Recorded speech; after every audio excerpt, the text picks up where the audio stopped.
Brought to you by KR Mangalam University. We provide you the platform to turn your dreams into reality. Give wings to your aspirations with KR Mangalam University. Sir, in countries में आप क्या ऐसी बातें करने वाले हैं, क्या मुद्दे रखने वाले हैं?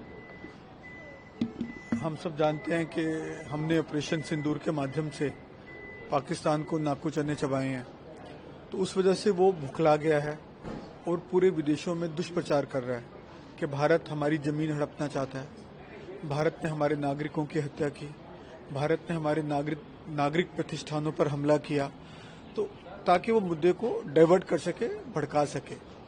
तो वही हम विदेशों में जाके बताना चाहते हैं कि भारत जो है एक शांतिप्रिय देश था, शांतिप्रिय देश है और शांतिप्रिय देश रहेगा, लेकिन हम पे उग्रवाद थोपा जाएगा, यहाँ पे युद्ध थोपा जाएगा, तो हम उसका कड़क जवाब देंगे और वो हमने दिया है।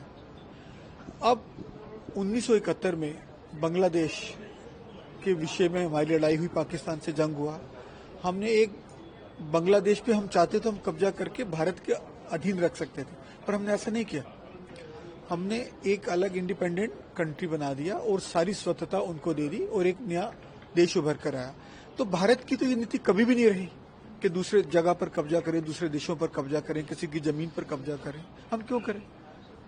हम अपना बढ़िया कर रहे हैं, हमारी इकोनॉमी इतनी बढ़िया ग्रो कर रही है, हमारे लोग खुश हैं और खुशहाल हैं, पर कैपिटा इनकम तेजी से बढ़ती जा रही है, तो हमें इस तरीके के पड़पंचों में पड़ने की कोई जरूरत नहीं है। ये संदेश हम देना चाहते हैं पूरे विश्व को।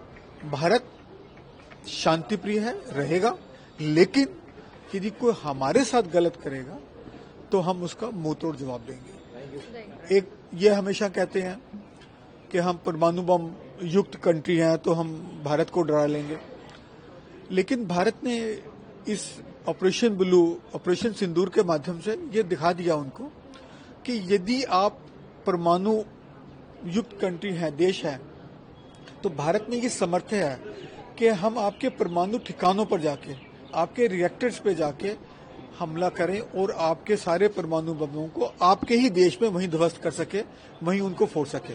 तो ये संदेशा हमने जरूर दिया पाकिस्तान को, और यही हम दुनिया को बताना चाहते हैं कि हमने कोई नुकसान नहीं किया उनका, पूरा संयम बरता, संयम से किया जो भी किया।